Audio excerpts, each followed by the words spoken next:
Saudamos a todos os nossos queridos amigos e irmãos em Cristo Jesus. Você é bem-vindo para o estudo da lição de número 10, América e Babilônia. Vamos orar ao nosso Deus. Pai querido que estás nos céus, na Tua presença estamos em busca da Tua graça mais uma vez, em busca da presença do Espírito Santo comigo e com os meus irmãos. Em nome de Jesus, suplicamos esta bênção para podermos entender a profecia do capítulo 13 de Apocalipse. Por Jesus pedimos e agradecemos. Amém. A lição número 10, América e Babilônia. O verso áureo: nesse tempo se levantará Miguel, o grande príncipe, o defensor dos filhos do teu povo. E haverá tempo de angústia, qual nunca houve, desde que houve nação até aquele tempo. Mas naquele tempo será salvo o teu povo, todo aquele que for achado inscrito no livro. Queridos, o verso áureo de Daniel capítulo 12 e o verso 1 está falando do tempo em que Miguel se levantará para libertar o seu povo. Queridos, Jesus Cristo é Miguel. Miguel é o nome de guerra de Jesus Cristo. Ele vem para libertar o seu povo do decreto de morte, daqueles que estão sentenciados à morte porque amam a Jesus e guardam os seus mandamentos. Jesus não nos abandona. Ele vai livrar você e a mim neste momento da angústia qual nunca houve. Esta angústia está no futuro. Ela também é mencionada em Mateus capítulo 24. Abra sua Bíblia em Mateus capítulo 24. Jesus está falando da mesma angústia qual nunca houve e jamais haverá. Mateus capítulo 24. Vamos ver então o verso 21 em diante. Porque haverá então grande aflição, como nunca houve desde o princípio do mundo até agora, nem tampouco há de haver. E se aqueles dias não fossem abreviados, nenhuma carne se salvaria, mas por causa dos escolhidos serão abreviados aqueles dias. Jesus, em Mateus 24, versos 21 e 22, está falando da mesma grande angústia qual nunca houve de Daniel capítulo 12, verso 1. Isto está no futuro. Quando sair o decreto dominical, quando o mundo todo estiver adorando a besta e a sua imagem, quando o mundo todo estiver recebendo o sinal da besta, o povo de Deus que recebe o selo do Deus vivo, o povo de Deus que é comprado pelo sangue de Jesus Cristo e batizado pelo Espírito Santo, eles estarão sendo perseguidos. Será um tempo de angústia qual nunca houve, mas a Bíblia diz que aquele tempo será abreviado. A lição desta semana está se concentrando em Apocalipse capítulo 13. O capítulo 13 de Apocalipse precisa ser entendido pelo povo de Deus que vive nesta última geração, bem próximo da volta de Jesus. Eu quero ler para vocês o que está escrito nos manuscritos de Ellen White, volume 14, páginas 91 e 92. Todos devem ler cuidadosamente o capítulo 13 de Apocalipse, pois ele diz respeito a cada agente humano, grande ou pequeno. Cada ser humano precisa decidir de que lado estará.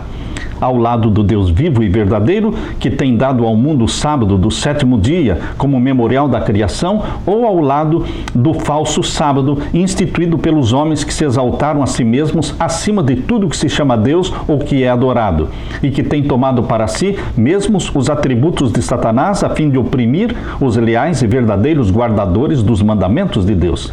Este poder perseguidor obrigará a adoração da besta mediante a obrigatoriedade da observância do sábado que ele instituiu, ou seja, o domingo. Desta forma, ele blasfema o nome de Deus, sentando-se no templo de Deus, querendo parecer Deus, segundo Tessalonicenses capítulo 2, verso 4. Portanto, a serva de Deus aplica, segundo Tessalonicenses capítulo 2, verso 4, onde fala do homem do pecado, filho da perdição, o anticristo, ela aplica ao papado. E também nos manuscritos, volume 14, página 91, a serva de Deus fala: o capítulo 13 do Apocalipse apresenta um poder que se tornará notório nos últimos dias. Queridos, o Apocalipse 13 não está focando a Idade Média. A Idade Média é o período, sim, de Daniel capítulo 7, verso 25. Mas Apocalipse 13, ele está exatamente depois de Apocalipse 12, verso 17. Apocalipse 12, 17 fala do remanescente de Deus no tempo do fim.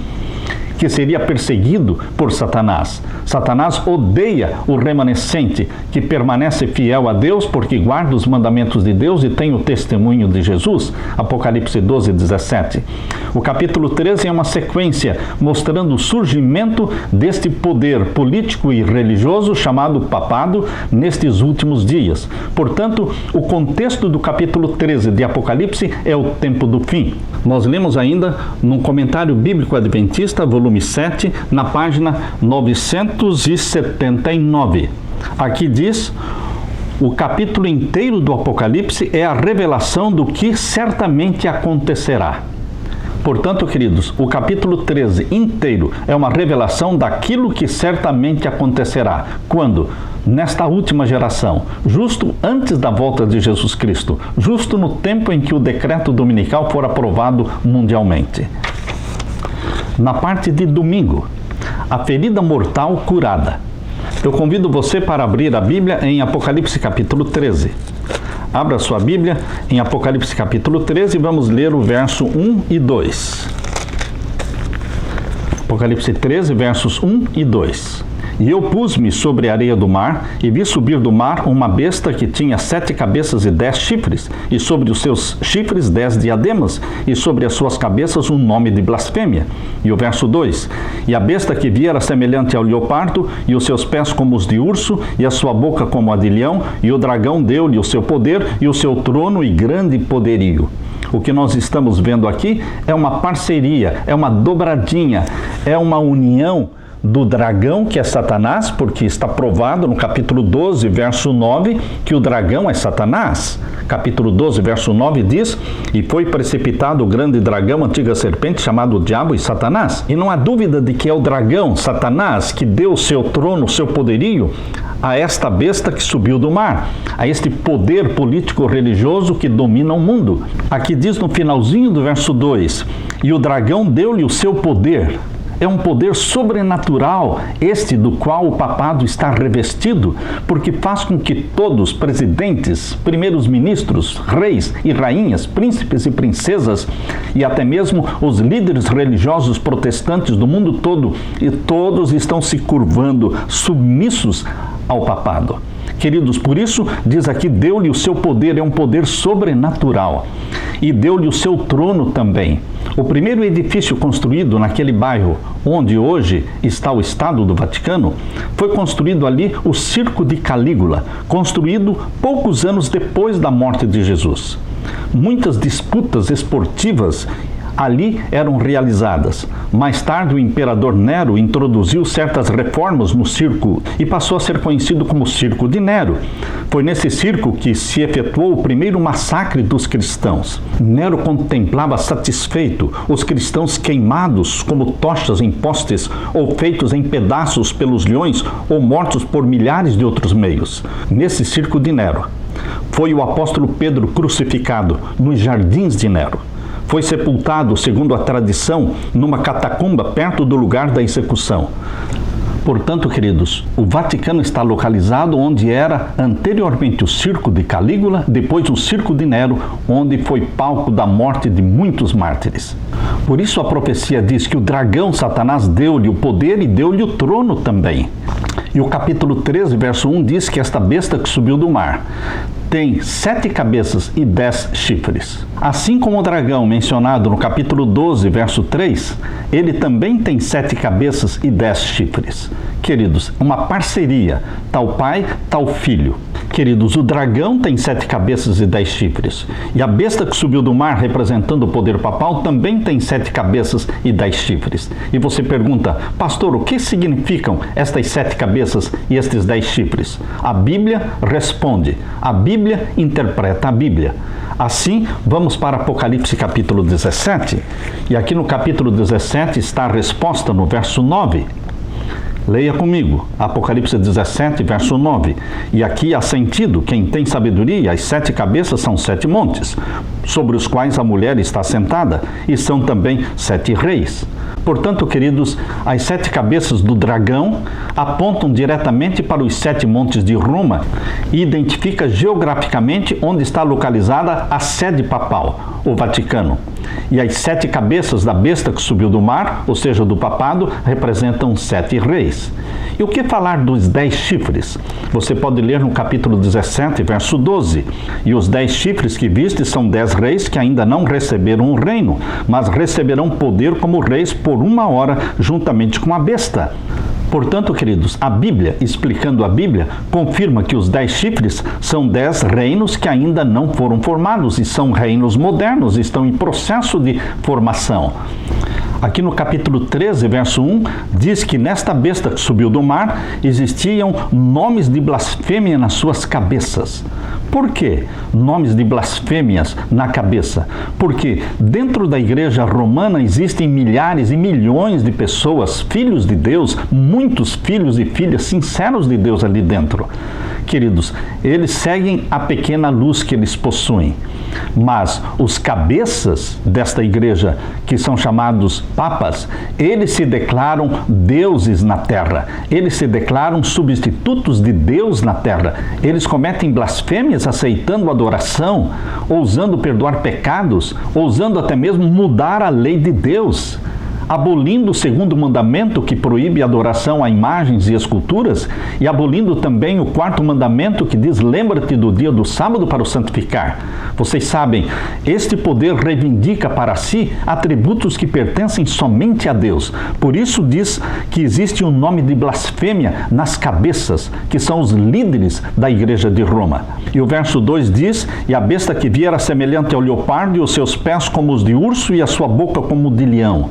Vocês percebem que aqui está falando de um poder político religioso que é uma mistura dos conceitos da religião, dos costumes de Babilônia, da Grécia e da Pérsia, e que adora o dragão, assim como em Babilônia Satanás era adorado, na Pérsia e na Grécia Satanás era adorado, assim também Roma papal. E o verso 3 diz: e vi uma das suas cabeças como ferida de morte, e a sua chaga mortal foi curada, e toda a terra se maravilhou após a besta. Queridos, a ferida mortal ocorreu exatamente no final dos 1260 anos. Os 1260 anos de Daniel 7:25, que começaram em 538 e terminaram em 1798. Aqui está falando exatamente do término da supremacia papal da Idade Média. No dia 10 de fevereiro de 1798, o Papa Pio VI foi preso. Queridos, a cidade de Roma é a cidade dos 7 montes. O Vaticano está sobre um dos montes. Este monte foi atingido diretamente pela invasão do general Berthier em 1798, quando realmente fez prisioneiro o Papa Pio VI e o levou para Valença, e ali ele morreu em 1799. Esta ferida mortal feita contra o papado em 1798 aparentava ser o fim do papado. Muitos pensavam que nunca mais o papado se recuperaria desta ferida mortal. Em 1870, o papado perdeu os estados papais, que eram 20 cidades, cujos impostos eram canalizados para o Vaticano. Mas, queridos, a ferida mortal começou a ser curada 131 anos depois. De 1798 a 1929 são 131 anos.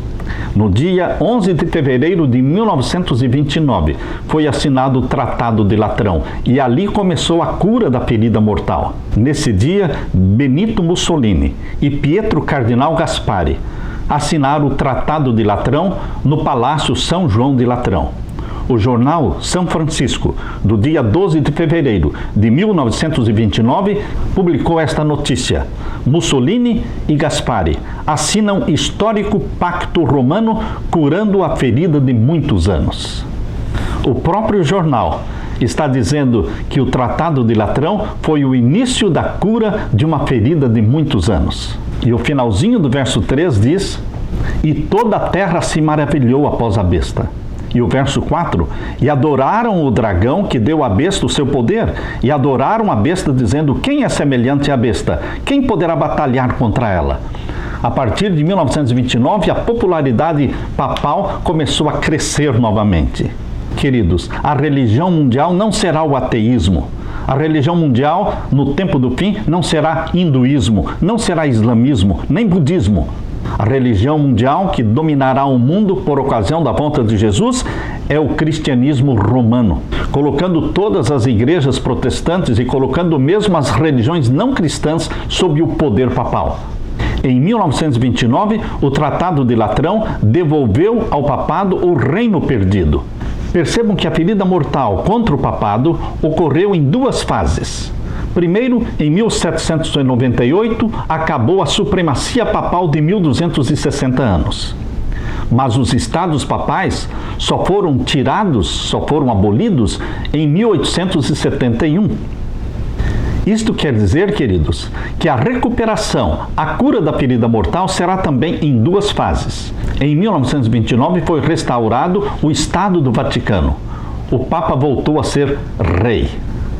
Mas a supremacia papal ainda não foi recuperada. Só será implantada quando o decreto dominical for aprovado em âmbito mundial. Então começa a última supremacia papal, que será curta. A Bíblia diz que será de 42 meses. Convido você para ler comigo Apocalipse 13, verso 5. Apocalipse 13, verso 5. E foi-lhe dado uma boca para proferir grandes coisas e blasfêmias, e deu-se-lhe poder para continuar por 42 meses. 42 meses, 3 anos e meio. Assim como Jesus Cristo teve um ministério na terra de 3 anos e meio. Ele iniciou o ministério dele com o batismo no ano 27 e durou até a morte dele no ano 31. Foram 3 anos e meio. Assim também o anticristo quer ter um ministério na terra de 3 anos e meio, literais. Os 42 meses podem se referir também aos 1260 anos da supremacia papal da Idade Média. Mas não podemos esquecer que o contexto do capítulo 13 é o tempo do fim. Portanto, aqui está dizendo que a história vai se repetir. O papado novamente voltará a ter uma supremacia sobre o mundo todo. Mas será uma supremacia curta de 3 anos e meio. E então virá o seu fim e não haverá quem o socorra. É assim que a Bíblia diz em Daniel capítulo 11. Abra sua Bíblia, Daniel capítulo 11 e o verso 45. Daniel capítulo 11, verso 45. E armará as tendas do seu palácio entre o Mar Grande e o Monte Santo, o rei do norte, que é o papado. Armará as tendas do seu palácio lá em Israel, porque aqui está falando que na região que fica entre o Mar Grande, que é o Mar Mediterrâneo, e o Monte Santo e Glorioso, que é o monte onde estava construído o templo em Jerusalém. Mas virá o seu fim e não haverá quem o socorra. Porque antes da volta de Jesus, Satanás personificará Cristo na terra e andará na terra dizendo eu sou o Cristo e será adorado por todos. Queridos, nesse tempo em que Satanás se manifestar personificando Cristo na terra, ele descarta o papado. O papado será derrubado, dando lugar a Satanás personificando Cristo e sendo adorado por todos. E o verso 8, e adoraram-na todos os que habitam sobre a terra, esses cujos nomes não estão escritos no livro da vida do Cordeiro, que foi morto desde a fundação do mundo. Todos os que não têm um nome escrito no livro da vida do Cordeiro, todos aqueles que não são obedientes a Deus, eles vão se submeter ao poder papal. Esta é uma profecia para os nossos dias, queridos. A história vai se repetir. Na parte de segunda-feira, os Estados Unidos na profecia. Abra sua Bíblia em Apocalipse 13 e vamos ver o verso 11 em diante. E vi subir da terra outra besta, e tinha 2 chifres semelhantes aos de um cordeiro, e falava como dragão. E exerce todo o poder da primeira besta na sua presença. E faz que a terra e os que nela habitam adorem a primeira besta, cuja chaga mortal fora curada. Queridos, o que a Bíblia mostra é que haverá no tempo do fim uma parceria entre a besta que subiu do mar e a besta que subiu da terra. O poder papal e os Estados Unidos da América do Norte. O cordeiro com voz de dragão representa uma nação que surgiu no mesmo ano em que o poder papal foi ferido de morte. O ano de 1798 foi o ano da ferida mortal contra o papado. Porém, neste mesmo ano, uma nação estava despontando no mundo. Em 1798, os Estados Unidos da América do Norte foram reconhecidos como nação pela França. E nós lemos no livro O Grande Conflito, página 440, Que nação no Novo Mundo se achava em 1798 ascendendo ao poder, apresentando indícios de força e grandeza e atraindo a atenção do mundo? A aplicação do símbolo não admite dúvidas. Uma nação, e apenas uma, satisfaz as especificações desta profecia. Esta aponta insofismavelmente para os Estados Unidos da América do Norte. O Grande Conflito, página 440. A profecia bíblica mostra que os Estados Unidos surgiria de forma pacífica, como um cordeiro, de forma bondosa, sem fazer guerra a nenhum outro país. Assim surgiu, como se fosse um cordeiro, mas a Bíblia diz que fala como o dragão. Nós sabemos que o dragão é Satanás. E nós também sabemos que o animal que mais se parece com um cordeiro, mas não é cordeiro, é o bode. O que quer dizer o bode? O bode é o deus da maçonaria. Este é o deus adorado na maçonaria, Baphomet, o deus de chifres. Queridos, por isso a profecia bíblica diz que os Estados Unidos parece cordeiro, mas tem voz de dragão. Porque o Deus adorado no governo americano não é o Deus da Bíblia, não é o Criador dos céus e da terra. É o Deus representado por Baphomet, o Deus de chifre, desde o primeiro presidente dos Estados Unidos, desde os fundadores da nação americana, quase que todos eles eram maçons. George Washington, Thomas Jefferson, James Buchanan, James Garfield, Warren Harding, Andrew Jackson, William McKinley, James Monroe, James Polk, Theodore Roosevelt, Franklin Roosevelt, William Taft, Harry Truman, Dwight Eisenhower, Lyndon Johnson, Gerald Ford, Jimmy Carter, Ronald Reagan, George Bush pai, George Bush filho, Barack Obama, todos eles eram maçons.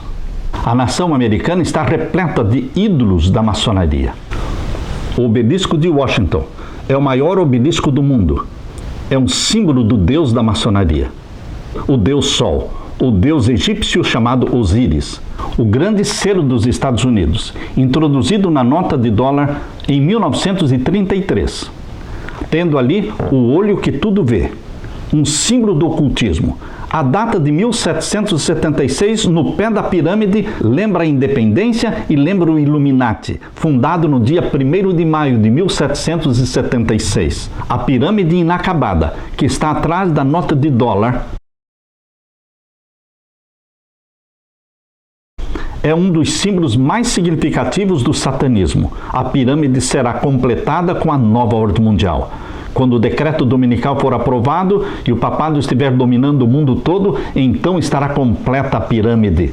Por isso a profecia diz que parecia cordeiro, mas falava como dragão. Porque a voz da nação é a Casa Branca. E bem em cima da Casa Branca está a estrela de 5 pontas, o pentagrama. Queridos, a estrela de 5 pontas representa a cabeça do bode, o deus Baphomet, adorado na maçonaria. As grandes avenidas que estão nos arredores da Casa Branca formam a figura de uma estrela de 5 pontas. Toda a cidade de Washington é uma cidade construída usando os símbolos da maçonaria, o compasso e o esquadro. Porém, queridos, a profecia bíblica diz, no verso 12, capítulo 13, verso 12, e exerce todo o poder da primeira besta, ou seja, os Estados Unidos teriam o mesmo poder e a mesma autoridade que o papado tinha durante a Idade Média. Exerce todo o poder da primeira besta na sua presença e faz que a terra e os que nela habitam adorem a primeira besta cuja chaga mortal fora curada.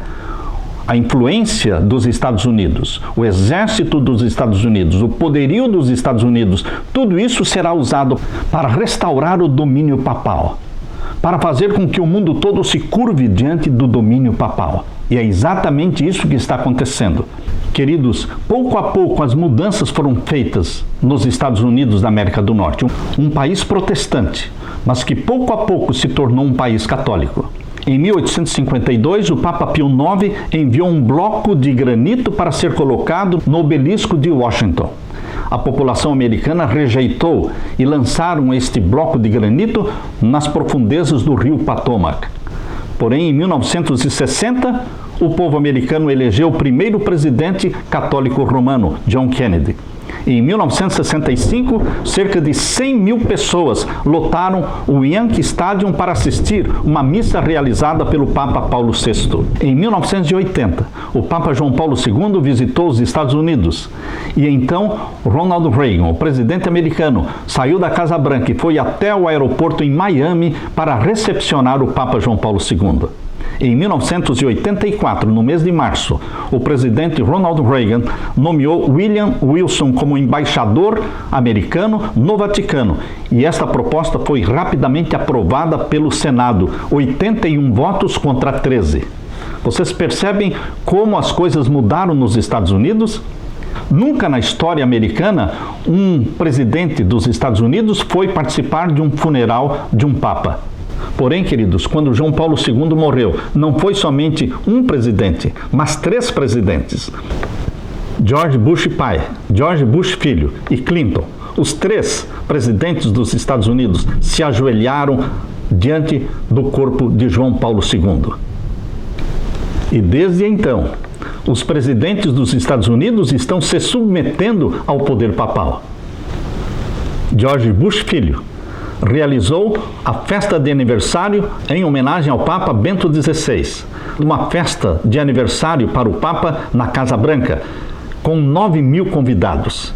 Queridos, as coisas mudaram nos Estados Unidos. Hoje os Estados Unidos estão se curvando diante do poder papal, deixando-se dominar por Roma. Não é a Casa Branca quem domina o mundo, é sim o Vaticano quem domina o mundo.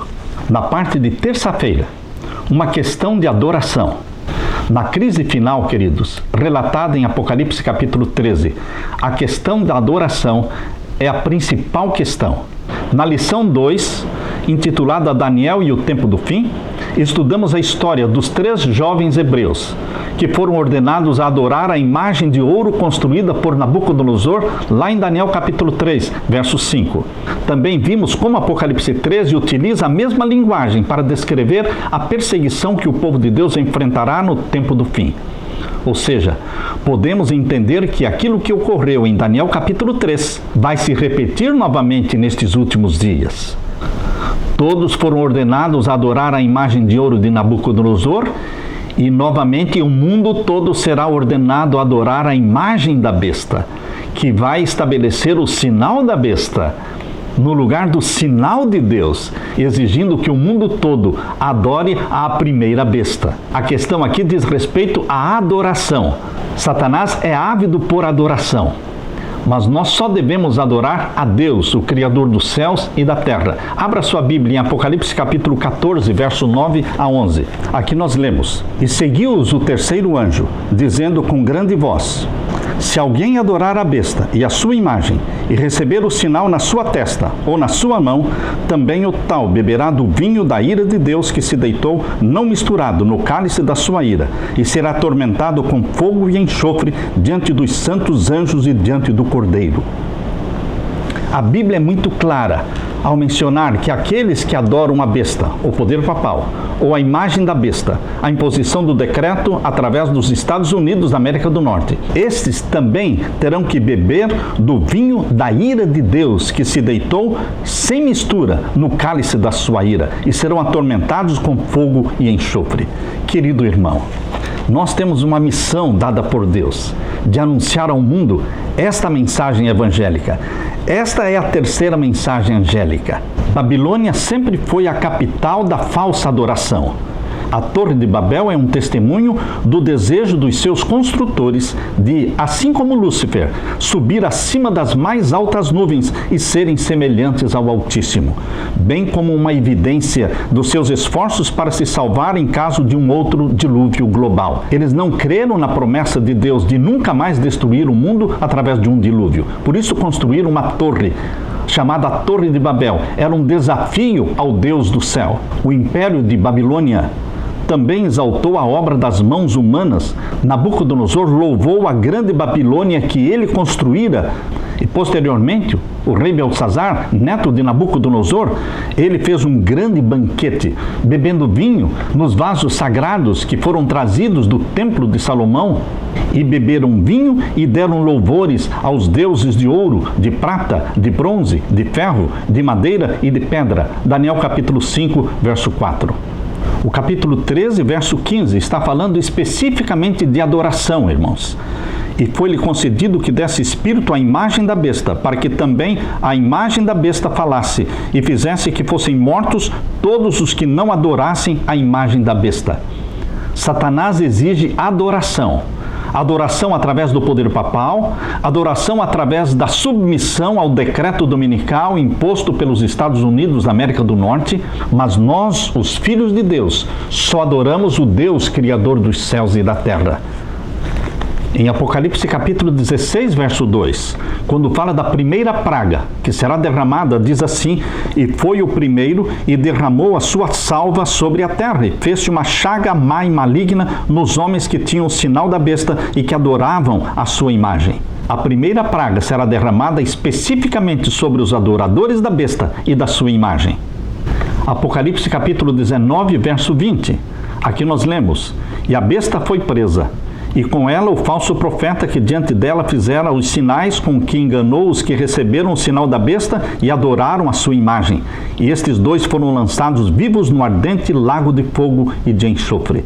Queridos, o fim da besta e da sua imagem é o lago de fogo e enxofre, mas também será o fim daqueles que adorarem a besta e a sua imagem e receberem um sinal na sua mão ou na sua testa. Deus está convidando você para ser adorador daquele que criou céus e terra, o Deus de Abraão, de Isaac e de Jacó. Deus deu para você e a mim esta missão de anunciar esta verdade para o mundo. Deus tem milhões de pessoas sinceras, espalhadas nas igrejas protestantes, espalhadas na igreja de Roma, espalhadas em religiões não cristãs. Deus tem pessoas sinceras. Deus deu a mim e a você esta missão, que pelo poder do Espírito Santo vamos cumprir, preparando um povo para a volta de Jesus.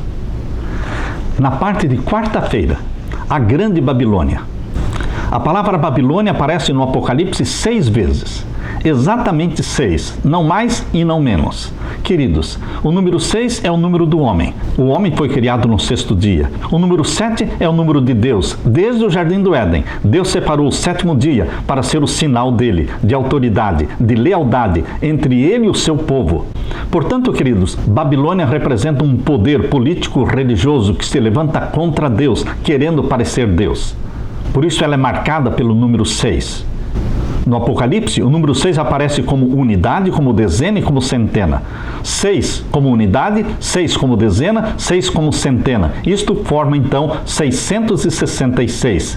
O número 6 só seria legítimo se nos levasse para o número 7. Mas, quando depois do número 6 vem outro 6, e depois vem um outro 6, é uma tríplice rejeição de Deus como Criador dos céus e da terra. A Grande Babilônia representa uma igreja falsa, uma igreja que está assentada sobre muitas águas. Abra sua Bíblia em Apocalipse capítulo 17. Aqui lemos em Apocalipse capítulo 17 e o verso 1 e 2. E veio um dos 7 anjos que tinham as 7 taças e falou comigo, dizendo-me: vem mostrar-te-ei a condenação da grande prostituta que está sentada sobre muitas águas. Esta mulher prostituta, sentada sobre muitas águas, é uma igreja mundial. Mulher em profecia é igreja. Águas significam povos, multidões e línguas. Capítulo 17, verso 15, dá a interpretação de águas. Aqui lemos: e disse-me, as águas que viste onde se assenta a prostituta são povos, multidões, nações e línguas. Portanto, esta igreja é uma igreja mundial. E o verso 2 diz: com a qual se prostituíram os reis da terra, e os que habitam na terra se embebedaram com o vinho da sua prostituição. É uma igreja que se relaciona com os reis da terra, reis, rainhas, presidentes e primeiros ministros. No capítulo 17, verso 5, diz: e na sua testa estava escrito o nome, Mistério, a Grande Babilônia, a mãe das prostituições e abominações da terra. Esta grande igreja, representada pela prostituta do capítulo 17 de Apocalipse, ela um dia já foi uma igreja pura. Quando a igreja cristã surgiu, ela era uma igreja pura, santa, fiel a Deus.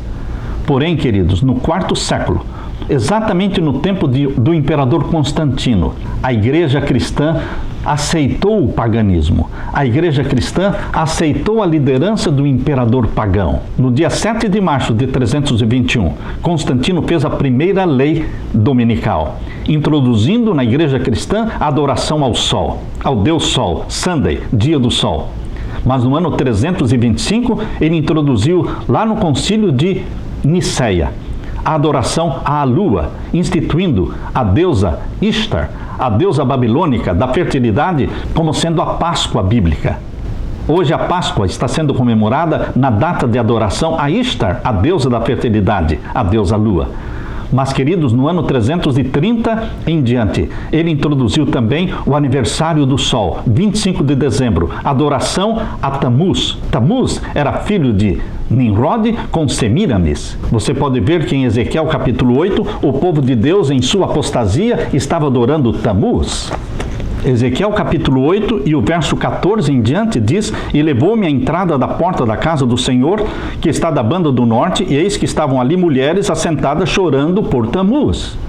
Tamuz era o filho de Nimrod com Semíramis. Nimrod é o deus Sol, Semíramis é a deusa Lua e Tamuz é o filho do Sol. Ele nasceu no dia 25 de dezembro. E aqui diz o verso 15: E disse-me, viste, filho do homem, verás ainda abominações maiores do que estas. Verso 16: E levou-me para o átrio interior da casa do Senhor, e eis que estavam à entrada do templo do Senhor, entre o pórtico e o altar, cerca de 25 homens, de costas para o templo do Senhor, e com os rostos para o oriente, e eles adoravam o sol virados para o oriente. Dentro do templo de Deus, o povo de Deus apostatado adorando o sol. E o verso 17: E então me disse, viste, filho do homem, há coisa mais leviana para a casa de Judá do que essas abominações que fazem aqui? Havendo enchido a terra de violência, tornam a irritar-me e ei-los a chegar o ramo ao seu nariz. Pelo que também eu procederei com furor, o meu olho não poupará, nem terei piedade, ainda que me gritem aos ouvidos com grande voz, eu não os ouvirei. Deus não ouve o seu povo na apostasia, mas Deus ouve o seu povo quando em arrependimento e confissão se aproximam dele. Quando você se aproxima de Deus em arrependimento e confissão, Ele se aproxima de você com misericórdia e perdão. Aqui em Apocalipse 17, queridos, nós temos aqui a besta carregando a mulher.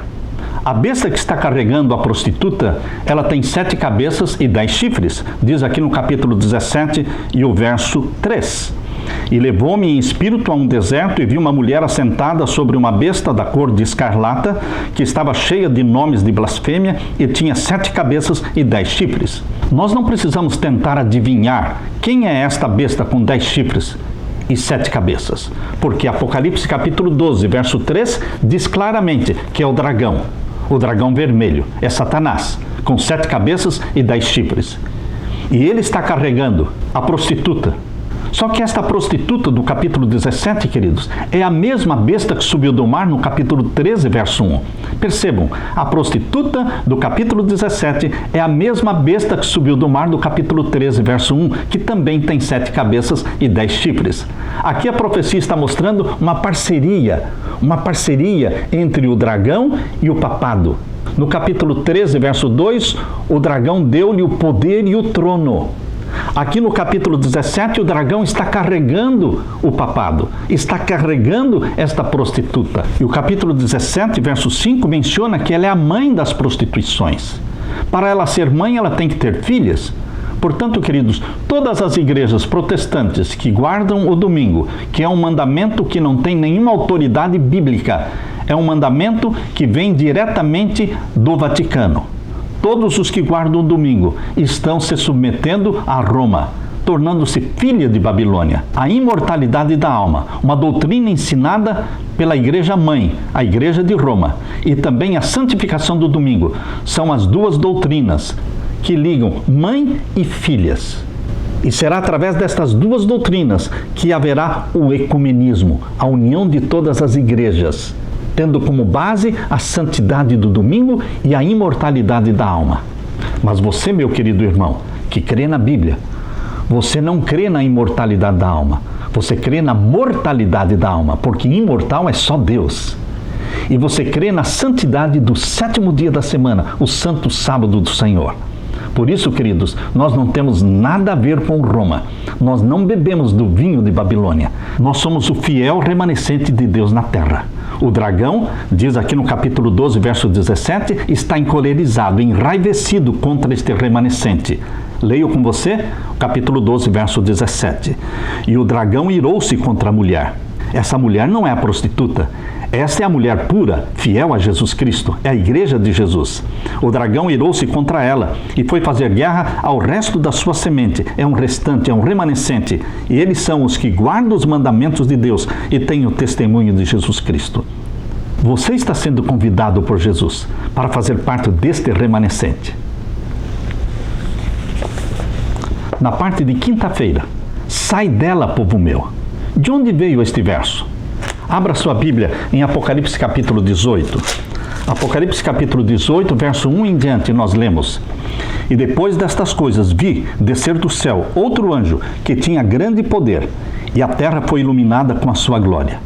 E clamou fortemente com grande voz, dizendo: Caiu, caiu a grande Babilônia, e se tornou morada de demônios e coito e de todo espírito imundo e coito de toda ave imunda e aborrecível. Quando é que Babilônia vai cair? O capítulo 17, verso 16, explica. Vejam, capítulo 17, verso 16. E os 10 chifres que viste na besta são os que aborrecerão a prostituta e a porão desolada e nua, e comerão a sua carne e a queimarão no fogo.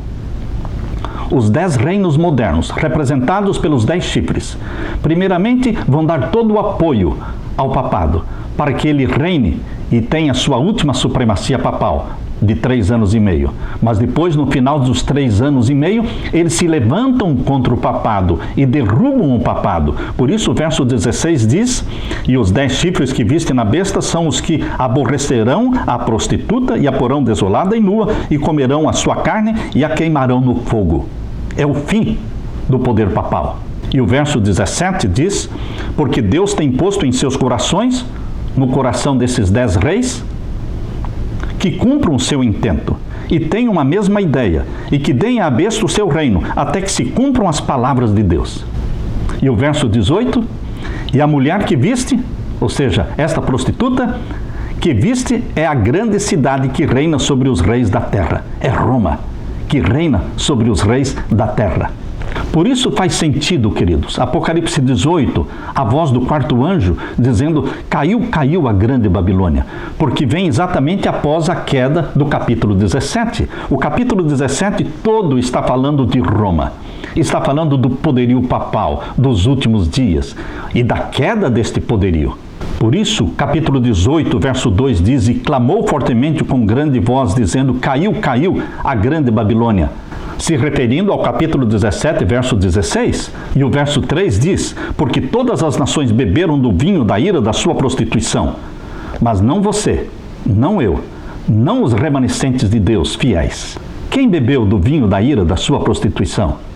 Os reis da terra, diz aqui o verso 3, se prostituíram com ela, e os mercadores da terra se enriqueceram com a abundância das suas delícias. E ouvi outra voz do céu que dizia: Sai dela, povo meu, para que não sejas participante dos seus pecados e para que não incorras nas suas pragas.